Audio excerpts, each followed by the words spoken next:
Shalom, my name is Tehila Bendan. I am the founder of the Kefar. I've been teaching Hebrew online since 2015, and I also work with teachers who want to start and sustain businesses teaching language online. Whether you teach language online independently or you are a school employee, this video is for you. And I'm really excited to share a platform that I learned about called ClassIn. And ClassIn is like the ideal platform for online language teachers. And it takes the best features out of a number of different platforms that we use separately and sort of integrate together to create an online language learning experience. ClassIn puts all of these things together in one place.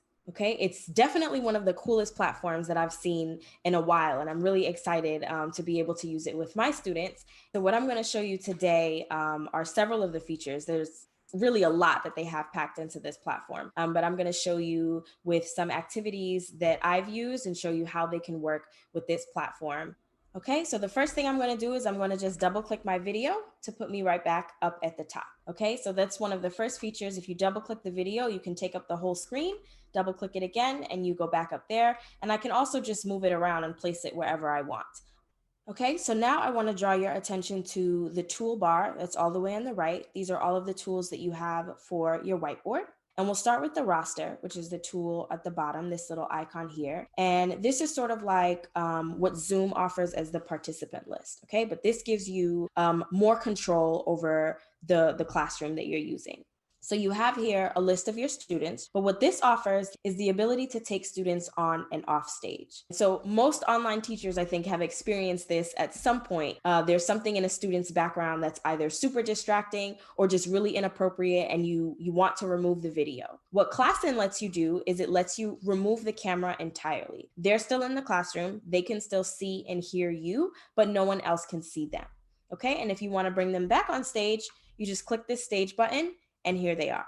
Okay, and you also have this functionality from the video itself. You can just hover over the student's video, and here we can take them off stage, okay? And then go back to the roster, and we can bring them back on stage. The authorization is another really, really important and really cool piece, but we'll come to that, or we'll talk about that in a little bit. So you have the ability to see 6 participants at once, okay? So you'll see 6 different videos. ClassIn has this really cool feature that you can click and make it shift automatically so that every 30 seconds or 60 seconds or 15, however long you set it to, it will move your video automatically. So throughout class, you're rotating and you can actually see all of your students multiple times if you want, depending on the time that you sent and the number of students that you have over the course of your class period. And so here we have the whiteboard. We have tons and tons of space on the whiteboard.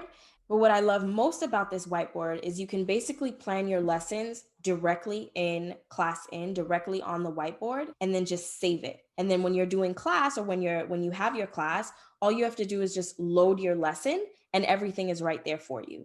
Okay, so I've actually already saved a couple of lessons in the cloud. So ClassIn does come with cloud storage. So you can save files, you can save completed whiteboard lessons, you can save images, all sorts of things, whatever it is that you need. And that is available to you on the back end. We're not going to really go into the back end in this video, but it's pretty easy. You just upload your materials the way that you would upload them to Google Drive or to Dropbox or anywhere else. So I'm going to go here to my cloud disk, and this is where my files are. And here is the ClassIn demo. Just click on that, and here we go.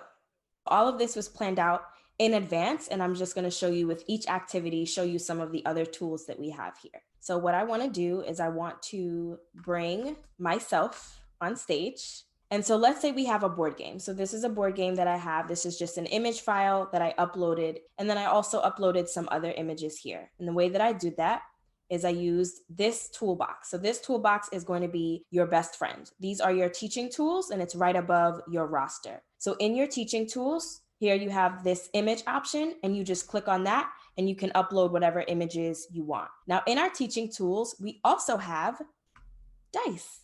Okay, so here we have this die, and what I am now going to do is we have this crown here. Okay, and this crown is an authorization. So if you see in the participant list, it's this here. Okay, so I can authorize students from the participant list, or I can authorize them right from their video. And to authorize a student means that you are basically giving them control to move things around, to click on, let's say, for instance, the die so they can spin the die. So I'm going to go ahead and give myself control. And so now I have these tools available for me to move things around. So let's say I am just going to touch the die. Okay, so we see that it rolls, lands on a 3. I'm going to be the cat. So I'm going to move the cat from the beginning. Achat, shtaim, shalosh. Here we go. Let's say you're working with young children, and every time they land on a square and answer the question, you can click on this little trophy and it'll give the student a reward.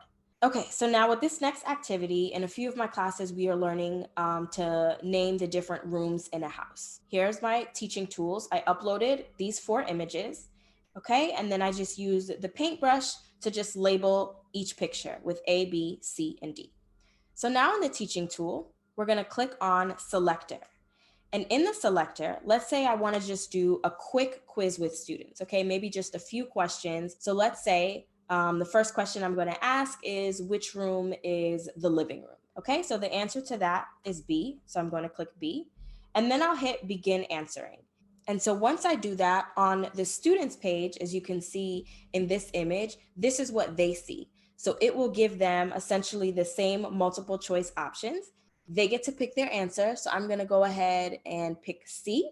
Okay, and so what I have is it will give me a general graph of all of the answers. And then if I want a detailed list to see which student answered, it will give that to me here as well. Now, the fantastic thing about this is even though the students' videos are up here and this is my screen, I am the only one who can see this board. The students do not see this.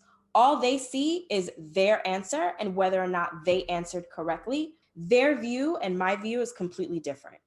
Okay, so for this third activity, let's say you show students a picture and you want them to answer these questions. And let's say I want students to answer these questions, or maybe I want them to draw something, whatever the task is. I'm going to give students individual whiteboards so they can each do their work right on the board. So here in this teaching tools, we have here small blackboard. So we click on small blackboard. Okay, if let's say I want to add additional directions up here, I can do that either with the paintbrush tool or with the text box. And then I hit handout. So once I hand out whatever I have written up here, each student will have their own whiteboard. Okay, and they can use the text box to answer the questions up here. Now, again, just like where we had with the selector tool, where I can see what everyone is doing, but the students can only see their own boards, I can see from the list, I can select and see what any of the students are doing at any given time. But they, on their board, they see this picture, they see the questions, but here they only see their whiteboard. And let's say I want to give them a time. We go back to our teaching tools and pull up the timer. I'm going to set the timer to 10 minutes, hit start. And now the students also have the timers on their board. Okay, so it's another really cool tool. Everything that you need is already built into ClassIn. And another cool thing about these mini whiteboards or mini blackboards is that you can also save them. When you go to close it, it will ask if you want to save the Blackboard writings, and you can save them. Okay, so I know that was a lot, but there are a lot of features in ClassIn. The great thing about it is there isn't really a big learning curve. If you've already been using Zoom and ClassKick and all of these other different tools, then you can figure this out no problem. And it really is great because it combines all of those different features that we use and puts them all in one place. So it's a lot less screen sharing and going from this material and that material and this program and this and that. And everything is all in one place. So you can access, upload, pull up whatever you need whenever you need it. So if you want to try it out, and I highly recommend that you do, use my link in the video description and you can get a free 2-week trial. So that's a good amount of time for you to test it out, use it with your students, okay, and see how your school feels about it. It might actually make a lot more sense than subscribing to all of the different platforms that you might currently be using. So again, the link for a 2-week free trial is in the description of this video. If you have additional questions on ClassIn, let me know. If you want to see another video that really explores the back end, how you set up your account, how you add students, what sort of data and information is available on the back end, etc., all those sorts of things, definitely let me know in the comments below. Okay, so that's it. Zeo in Hebrew. Toda latzfiya. Thank you for watching. Again, if you have questions, let me know. Let me know your thoughts in the comments below. So like this video, share it, subscribe to my channel, and I will see you for the next video for teaching language online. Lehitraot.